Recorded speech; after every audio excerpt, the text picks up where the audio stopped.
and they said that the FCTA have made numerous publications in national newspapers. They've broadcasted it. They've called defaulters to pay up all outstanding bills and ground rent, but most of them have refused to. They have failed to pay. They have refused to go and pay.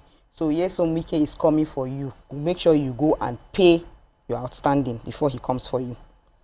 Okay. It's a short story. So I have a story here. The president of Dangote Group, Aliko Dangote, has accused former Ogun State Governor Ibikunle Amosun of demolishing his cement plant twice during his tenure. So he made the claim on Monday during a meeting with Governor Dapo Abiodun. And he said that, I want to get exactly said. So in that meeting with Abiodun, he alleged that Amosun's administration twice pulled down his cement factory while it was still under construction.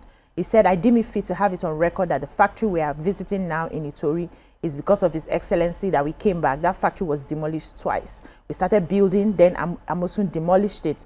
Then the second time we started again, he demolished it, not only the factory, but also the fence. So we left. But right now we are coming back because of His Excellency, my brother, Prince Dapo Abiodun. And we are now back. We are going to be there and people are going to be surprised. But, you know, they had responded that Amosun responded in a statement by his media office. And he said that Dangote's allegations were challenging him to avail the public of the requisite approval for the construction of the structures he alleged were demolished. So if you say we demolished it, bring the papers out to show the people that you got this legally, you got the planning right and everything, so that people will see what we had demolished, and then we can have a proper conversation from there, not for you to just be throwing allegations that we demolished your property. I guess that they will be sorting that out. Some privileges go to businessmen. Yes, yes. So Ote was relying on that. Yeah. I took the story of the youth couple who Showore has alleged is being forced to apologize. Apparently, we all know her story. She was trending for criticizing the government and the president, and she was accompanied to the NYSC local government inspector's office by Showore and a team of lawyers. But I watched the video. They didn't meet anybody, but he says they are forcing her to. They're trying to pressure her to apologize. The video went viral. It's just that they're talking about how she criticized the president and she's now being asked or forced to apologize. She says she received threats over her comments, sparking a widespread debate. But I think this should be handled with, you know, people should be allowed to criticize if they want to criticize. It's a democracy. You know, it's a democracy. What you need to do is to tell them, because these are the Sorosoke generation. Yeah. The Gen Z are the Sorosoke generation. If you try and stifle them, what we will see will not be what they will like. I watched a video yesterday where all of them now came out criticizing. They started ranting. Wow. I was rolling with laughter. Wow. If you hear what these children were saying, of course. So please,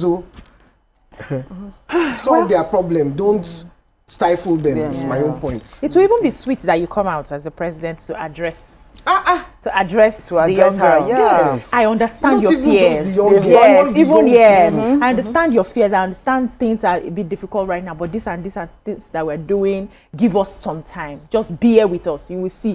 Very soon you start seeing results and all. It will be sweet. It will be sweet. It will be nice. They will say you are a listening Let them president. advise You are a listening them very well, government. please. Yes, it will be sweet. Let's move on now to Vanguard. Major headline: Assembly serves Governor Fubara deputy notice of misconduct. Why Nigerian ports are not competitive, according to shipping firms. Ground rents: Wike revokes 4,794 land titles over 40 years. Court to AGF: you've no power to prosecute electoral offenders. Dangote Amosun bicker over demolition of cement factory in Ogun. Party primaries: National Assembly molds amending 2022 Electoral Act. Ex-Governor El-Rufai traumatized after losing ministerial slot, according to the APC. Beneficiaries of fuel subsidy ganged up against Tinubu's government at Inception. That's the Senate leader. And 2026 WCQ: Eagles hit Kigali camp ahead of Rwanda clash. What do we have in Vanguard? Okay, so I have the court to the Attorney General of the Federation. So the former governorship candidate of the PDP, in Ogun State had taken a matter to court, asking the court to, bar the AGF from prosecuting him under the Electoral Act. Him and 9 others, and in the action, the AGF was the sole defendant, and the court awarded some of their reliefs, some not all. They had asked the court to stop the office of the AGF from prosecuting them over an allegation of vote buying, which was leveled against them after the elections by the APC Dapo Abiodun, and the court awarded that the AGF cannot solely, prosecute them under the Electoral Act.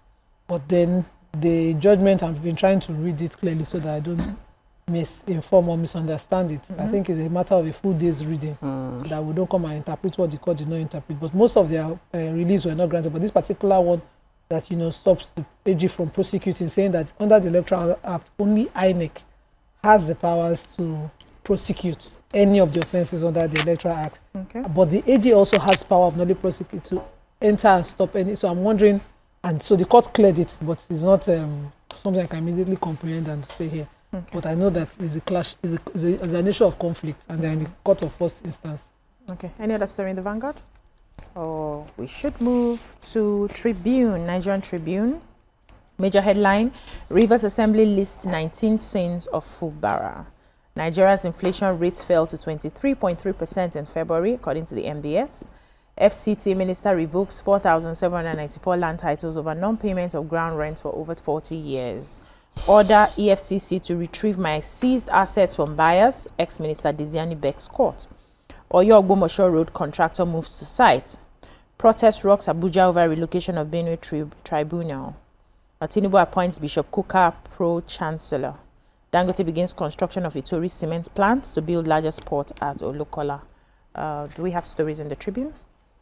So I have the DSN story. Okay. According to this report, the former Minister for Petroleum has gone to the Federal Court Abuja asking them to stop EFCC from retrieve her seized assets from EFCC, and according to her, he said retrieve from persons either natural or corporate to whom it has sold off her seized assets. So this means that she's aware that this asset was forfeited temporarily and now forfeited permanently and now sold off. But now she's now coming to court, and I hope it doesn't mean that she has come after she has defeated the fact of wasting the court time, but she has come asking the court to retrieve all those assets from wherever. Is that even possible? She's still doing the matter from the back, from the ED, from the Obodoyibo. Okay. All right. So here they said the average cost of living improved further as declining food prices and cost of logistics pushed inflation rates lower at 23.18%. So they said the latest inflation report was released yesterday by the National Bureau of Statistics, that's the NBS, and they showed that headline inflation rate dropped by 130 basis points from 24.48% in January to 23.18% in February. The report attributed the decline in headline inflation pressures to notable reductions in prices of general staples, among others. So according to the report, they compared it to the month of January. There was observed decline in average prices of food items like yam, that's yam tuber, potatoes, soya bean, flour, maize, cornmeal, cassava, dry bambaras, beans, among others. And that's, why they are giving us all of this report. So I know that some people are saying there's reduction of prices of food, but I think it hasn't still cut across. Yeah, it hasn't. So fruits are still very, very expensive. I bought some fruits yesterday. The market will not from Dubai. Eggs are still expensive. Eggs are very expensive. Even the yam is still expensive. Because at least we fry yam. Yam is expensive. Everything is still expensive. I don't think anything has gone down. So where are we getting all of this? Even rice dropped. I finished producing rice and there's a drop in price. Onions have and dropped. the cost I produce with, I'm still dealing with it. Prices are. Go to my 12 and tell us whether prices didn't drop. Onions has dropped. Onions have dropped. So onions have dropped, and they're still there. Even yam has dropped. A bag was 160 depends on where you're buying. In December. I buy 3 tubers of yam for 10,000. Yam has dropped. I brought from strong the tubers north of yam. And it was I buy my eggs for 5,500. Yeah, but and where do you buy your eggs? Avocado 4 for 1,000. Of course, I give you money to shop. But on the mainland, I don't know where Nima I don't understand. It's not even matter. Right beside the person. APC connections. To their farm. To their farm. Because you don't understand. I'm the daughter of the farmer. The granddaughter of farmers the daughter of a market woman selling those same things. So you don't have to there's buy a way these I know how things. to buy my things. Okay, Thanks. all right. Thank you, ladies. We'll take a short break now. When we come back, we touch on the topics for today. Stay with us.